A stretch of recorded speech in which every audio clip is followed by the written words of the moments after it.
Welcome to Brave Healer Productions. It's time to experience what's possible.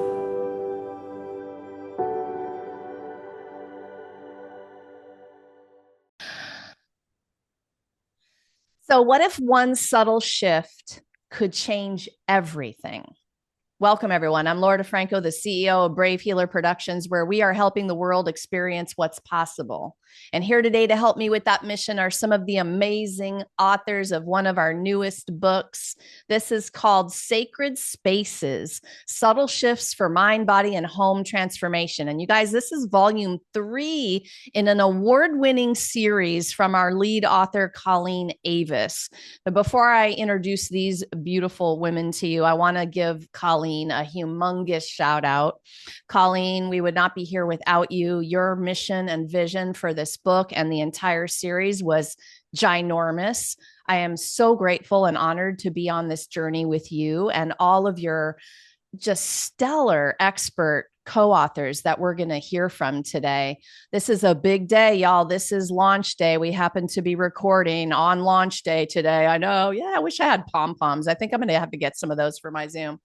So everyone's a little amped up and excited. It's going to be a big launch because, we're going to dominate the world with our sacred spaces today. So who's going to help me do that? Angela Marina is a mama of 3 and a transformation guide who weaves together her love for cultivating community and human design to create a life of abundance and connection. Kathy Fenwick is here. She's a digital marketing strategist with a passion for making holistic wellness professionals shine online. And Mimi Dara is the founder of Maison Palo Santo, a mission-driven brand offering thoughtfully crafted products and immersive experiences that connect people to their innate creative potential through the power of Palo Santo. I had this beautiful gift given to me by Colleen, this little candle and Palo Santo stick. I can't wait to light that on fire, Mimi. Welcome, ladies. Let's talk about sacred spaces. Kathy, you're going to start the party off today. So take a minute to introduce your chapter and give us a little bit of the why behind it. Awesome. Thank you, Laura. So excited to be here with all of you.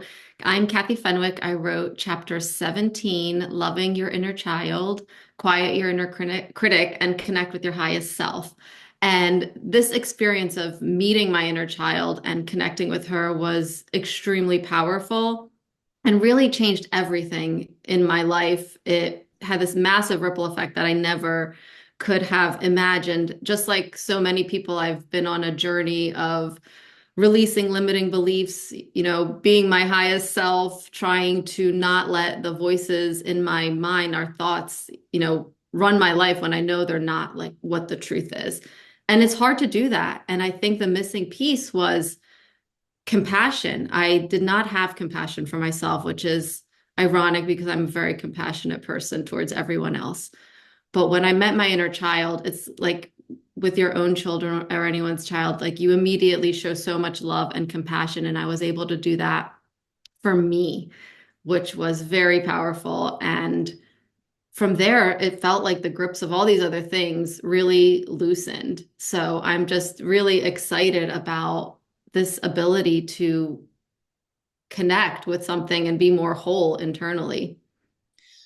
All right, there's a lot of juicy, kind of loaded topics in yours right off the bat, and I'm just going to go there. Like you said, you met your inner child, and this topic gets brought up a lot in psychology and all of the ways. Take care of the inner child. But you said I met my inner child and then my life changed. Can you give us the picture of like that moment? Like, what are you talking about? Was it a meditation? What started that all? Well, that moment specifically, I was with a therapist and it was a guided session with somebody that allowed me to go back to a point in time where I was in a meditation, eyes closed, and I saw myself at the age of probably 8 or 9. And I was very upset and crying about how hard I was working and trying to do the right thing. And I just couldn't quite get it.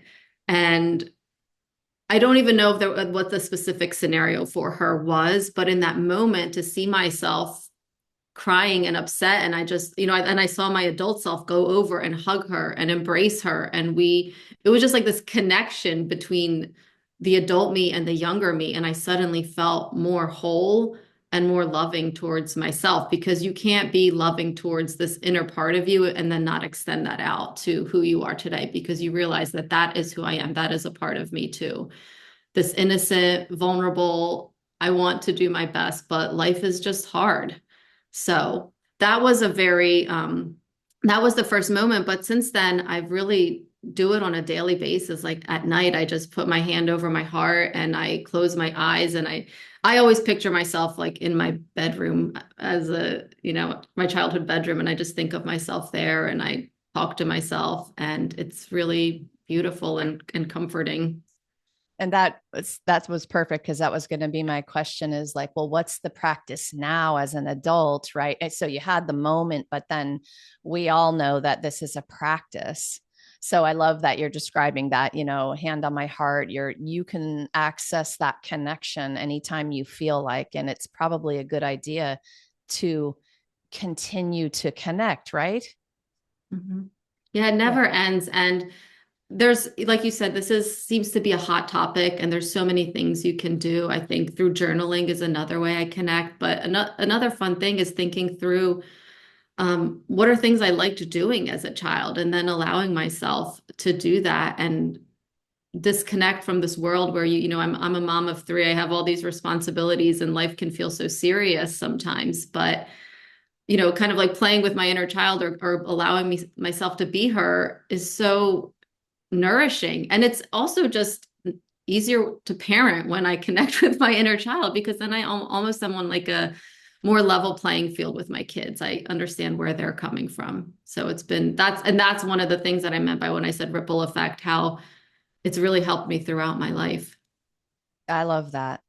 So connecting with your inner child actually makes you a better parent. I can feel that for lots of reasons. Kathy, thank you for saying yes to this project and for being here today. Thank you. Mimi, take a minute to introduce your chapter now. Give us a little bit of your why.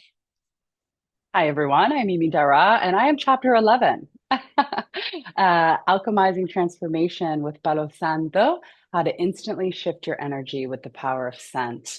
And my chapter, it has been such a really cool experience to share a bit of the origin story on how I ended up working with Palo Santo, which translates to holy wood. This is a beautiful, mystical, sacred botanical treasure that grows in South America. Ours comes from Ecuador, where we have a home and where my family lives. But how did I create an entire life around this? And sometimes I've been for the past, 4.5, almost 5 years, really 100% focused on building this business and building this brand. We forget about where it came from, how it originally started. And so this story is about exactly that. And as Palo Santo being one of the only plants that goes through a complete change, a complete transformation, a total metamorphosis of having to die first in order to gain its healing properties, aromatics, any type of benefits for our mind or body or spirit, depending on how or why you're using it, it has really, really deep symbolism for new beginnings. And that's exactly what I had with this awesome opportunity to work with Palo Santo. I had a totally different career. I had a totally different lifestyle. I mean, everything about me has changed, and it has given me a new window to the world, and also helps me um, work with other amazing authors and people like we have here today, because it really truly is this chapter about the power of the scent, right? And how it connects to our brain and how it connects to our mind. So the why behind it is I wanted to start telling my story. There's a little bit of science, there's a little bit of practice in how we can use the actual product to make our life better in literally under 30 seconds, how to instantly shift your energy, and that sense of smell being the only sense that we have that can take us there. So, how you can incorporate that into your daily rituals, or let it be the catalyst, the inspiration, like it was for me, to start something new and start taking care of yourself. Yeah, there's so many fun things with this. The brain science for your olfactory senses is off the charts amazing, you guys. Is there anything else you want to tell us about that? Give them a little nugget.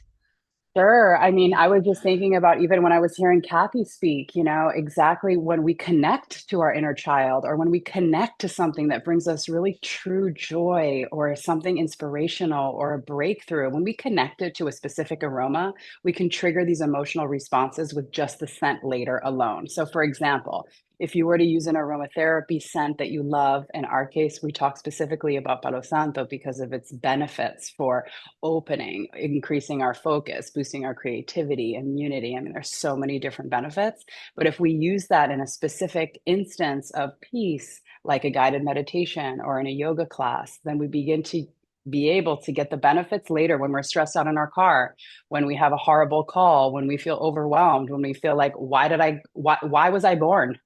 What's the meaning of life? You know how it can go from, and I have a really high strung personality sometimes. So how we can go from 0 to 1,000, it seems, and all of a sudden it's 20 years ago and you shouldn't have done that. And if you just take a moment to connect to the scent and to take a couple of breaths, you will instantly come back to baseline, almost as if you were reassembling the thought files of your mind and having a complete nervous system reset. So that way you can function and be efficient and be happy and not stressed, because we don't want to be too serious. I don't really have that problem being too serious, but definitely we can get dark. And that is like the cause of so many things that we don't need to worry about. So just snapping us out of it immediately. From road rage to the meaning of life. We're going to do it all today in one Exactly. interview. Like, how can we have enough time to talk about these things, you guys? Mimi, thank you so much for saying yes to this and for being a part of it. All of y'all's chapters are fascinating, amazing gifts, and I love it so much.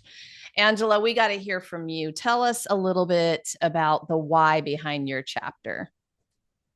Thank you, Laura. And I'm so excited to be here with Kathy and with Mimi. It's really lovely. So I wrote chapter 19. It is called The Frequency of You, Finding Yourself in Communities. And the why it's a big why. It's the reason that I'm here, is really for my whole passion and reason for being here is to remind other people, as I have reminded myself, that the frequency of you matters, that each and every one of us is needed on this planet at this time, exactly how we are. We have unique gifts, and we've been conditioned to think that, play small, be nice, girls be quiet, follow the rules, all the things, and it's crap. Because when we get to know our inner child, when we use tools to support ourselves, when we fully accept all that we are, then we become one of the pieces that the world really needs in this human puzzle.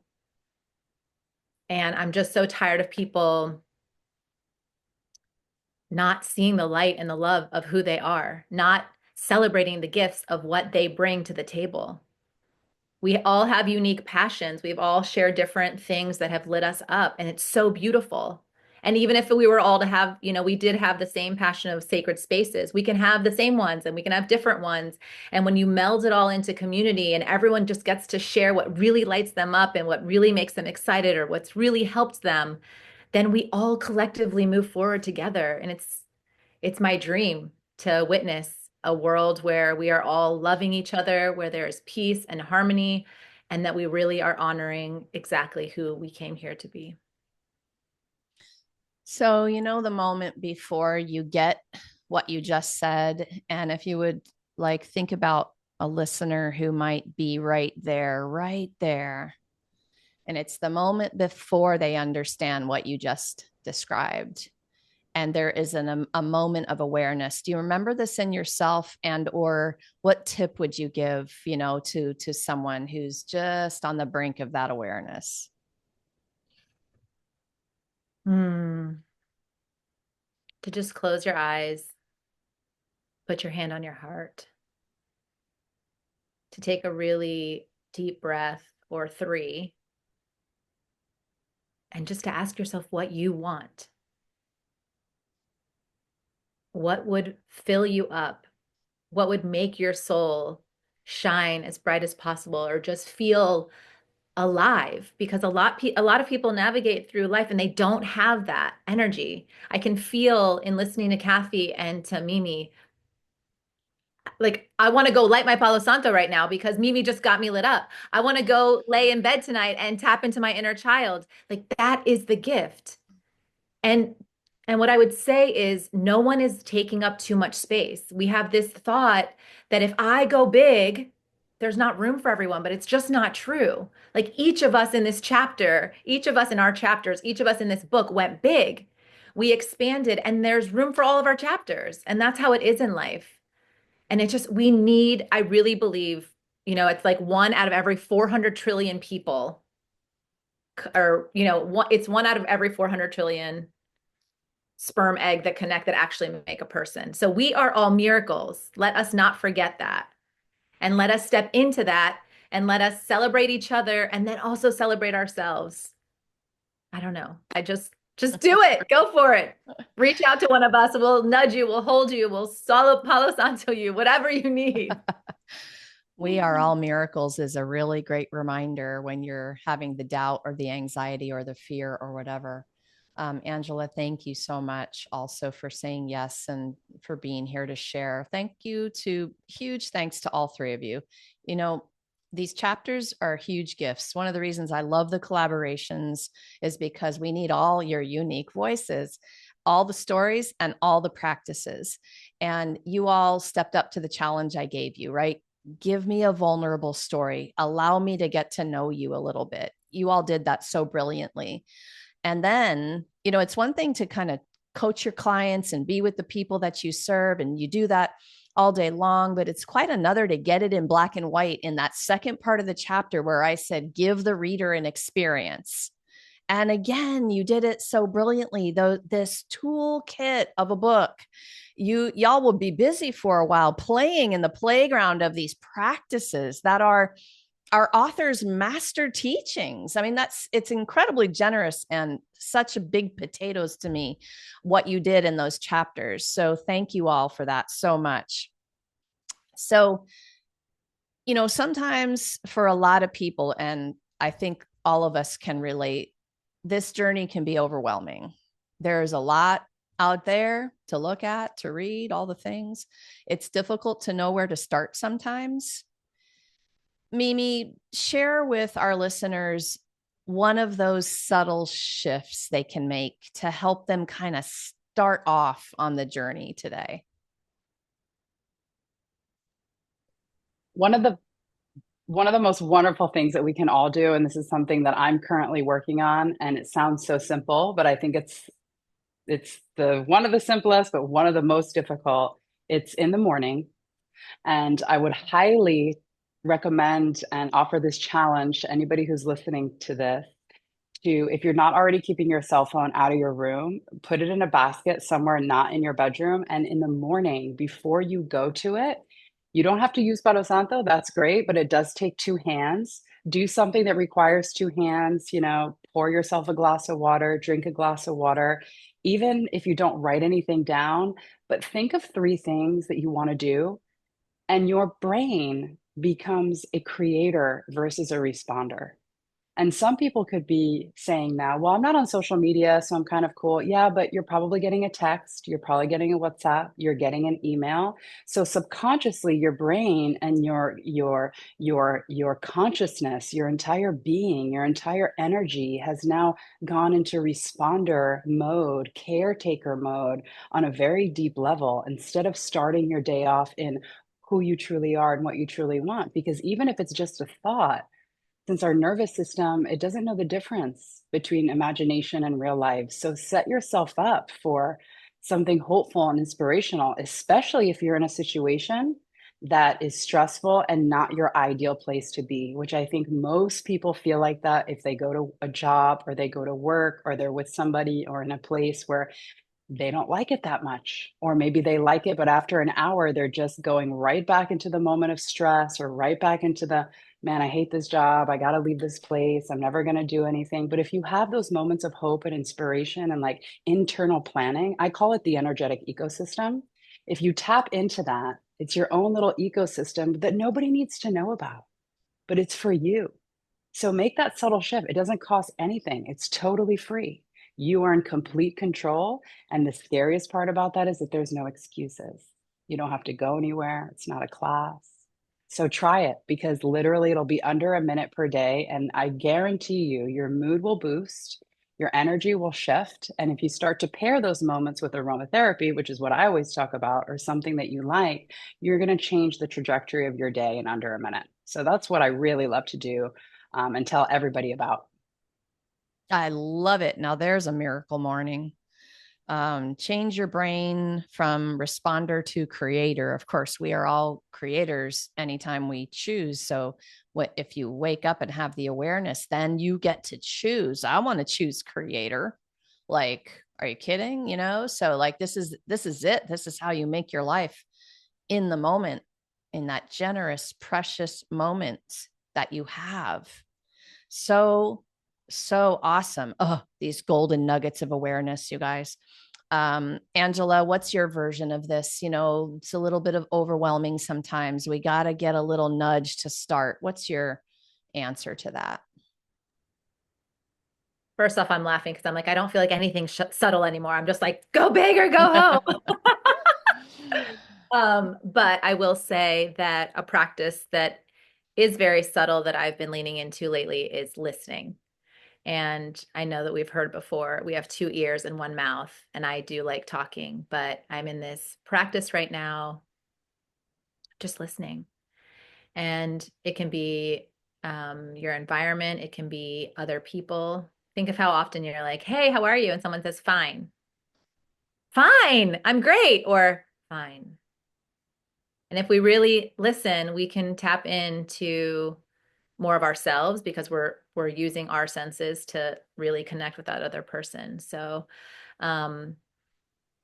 yeah, either walking around through your day, or my form of listening right now is I've gotten back into journaling. And they say that when you write, God responds, and then God writes back, and then you can listen to what is coming through you. So listening would be my.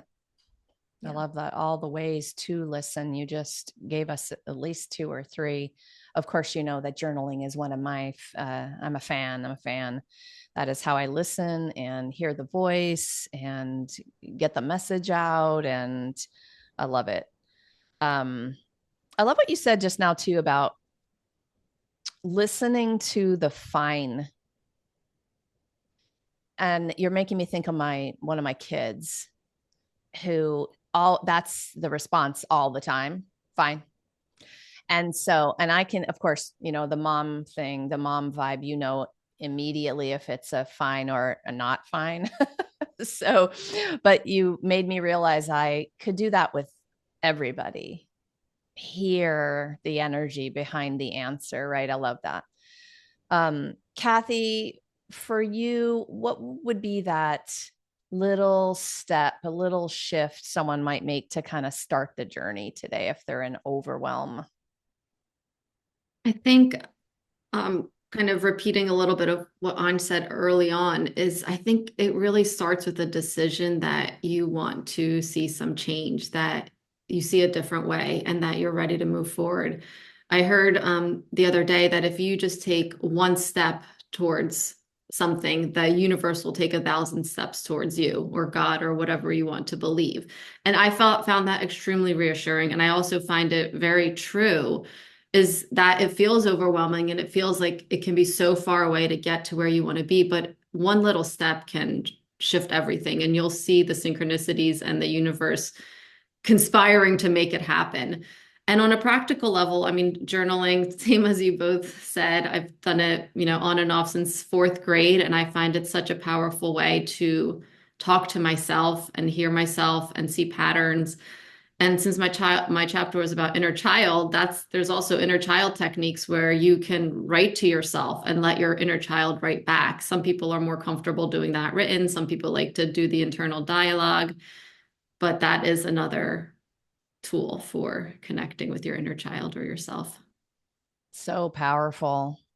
We'll do the exercise of writing your younger self a letter, a little love letter, and choosing the age, because there's probably several ages you could talk to that young person.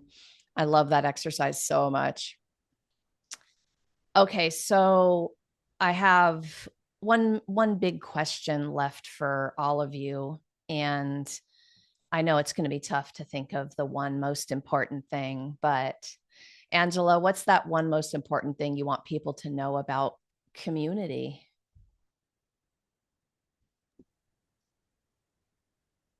If you are willing, if you make the choice, like Kathy said, to allow yourself to be seen, then community can be everything to you.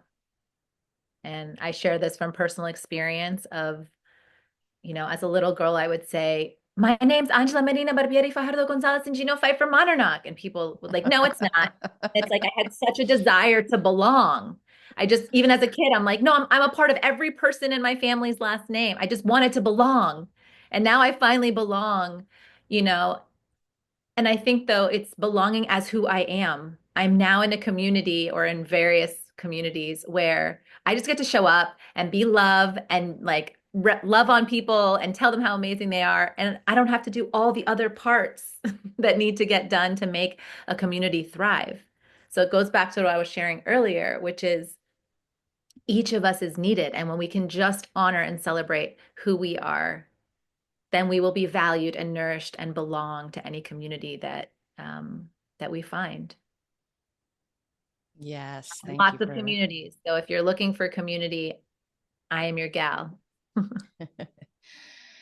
Thank you for that beautiful message. Community has meant a lot to me, especially the last several years, getting that vibe and connection more and more, and understanding the power of community. It's a big deal. Kathy, what's the most important thing you want people to know about loving your inner child? It's a big question. I think it's a way back to you. I think, we're on this earth and we're just trying to get back to who we were and shedding all these things that were hoisted on us that we don't need. And I think the inner child is a really quick way to get there. And it's, if anything, I would say if anything pops in your head or keeps popping in your head, a thought or an urge or a feeling, just follow that and don't let anything be off the table, because I think our inner child can be very silly and playful and bring us back to a part of ourselves that we've lost over time. I think it's in that silly, playful energy that I find mine. She's there in that super joyous, silly, crazy, funny moment all the time. It's interesting, huh? How well, I won't speak for everybody, but how I kind of conditioned myself to feel that and go, oh, and tamp it down. And so now, I know that I need to let it let it out, let it express.